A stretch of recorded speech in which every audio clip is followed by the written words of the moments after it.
La parole est à notre collègue Marie-Noëlle Lienemann pour le groupe communiste, républicain, citoyen et écologiste. Vous avez la parole. Monsieur le ministre de l'Industrie, en quelques semaines, 2 fleurons de notre industrie aéronautique et spatiale passent sous pavillon américain et deviennent propriété de la même société HEICO. La société Excelia, qui intervient dans l'aéronautique, le spatial, l'armement, mais aussi dans le médical. Qui plus est, cette société devrait bénéficier du programme France 2030. La société TRAD, spécialisée dans la technologie des tests et analyses des effets de radiation sur les matériaux et composants électroniques, fondamentale pour la recherche spatiale, les avions de haute altitude et l'armement, entre autres. Comment ne pas voir qu'il s'agit là de secteurs de haute technologie, essentiels pour l'autonomie stratégique de la France et qui concourent à notre souveraineté industrielle? Comment pouvez-vous laisser faire ça? Doit-on revoir le sinistre scénario consécutif aux décisions d'Emmanuel Macron avec la vente des turbines Arabelle, essentielles pour les centrales nucléaires, à l'américain General Electric, pour devoir aujourd'hui les racheter au double du prix de vente, sans récupérer les licences, perte d'emploi, d'argent, de savoir-faire? Vous auriez dû vous en souvenir. Alors, Monsieur le ministre, pourquoi n'avez-vous pas déclenché le décret Montebourg qui permet au gouvernement de contrôler les investissements étrangers en France dans les secteurs clés? Que comptez-vous faire pour qu'Excelia et TRAD restent françaises?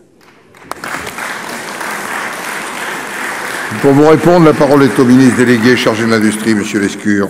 Monsieur le Président, Mesdames, Messieurs les sénateurs, Madame la sénatrice Lienemann, d'abord peut-être rappeler ce que vous appelez le décret Montebourg, qui est en fait la procédure investissement étranger en France, qui a été à la fois élargie et renforcée dans le mandat précédent, en accord d'ailleurs entre le Sénat et l'Assemblée. J'étais à l'époque président de la Commission des affaires économiques et rapporteur général de la loi PAC, et beaucoup travaillé sur ce sujet. Nous avons élargi les secteurs concernés. Nous avons aussi renforcé la procédure de contrôle du Parlement sur ces investissements étrangers en France. Une fois par an, vous avez un rapport qui vous est envoyé, qui vous permet d'avoir la liste le nombre d'investissements concernés et ceux qui ont fait l'objet d'autorisation sous condition. Je vous rappelle qu'en 2021, 328 dossiers ont été soumis à la procédure dite Montebourg, investissement étranger en France, et sur ces 328, 124 ont été autorisés, dont 67 sous condition. Aller plus loin suppose de mettre en cause le secret des affaires et parfois le secret de la défense nationale. Et c'est pour pallier ce défaut que dans le cadre encore de la loi PAC, nous avons voté une disposition particulière qui fait que sur des cas particuliers, les présidents des commissions des affaires économiques du Sénat et de l'Assemblée, les rapporteurs généraux du budget peuvent, sous le coup du secret, examiner des cas particuliers. Mais vous comprendrez bien que pour les 2 raisons susmentionnées, je ne peux commenter en détail des cas particuliers comme ceux que vous mentionnez.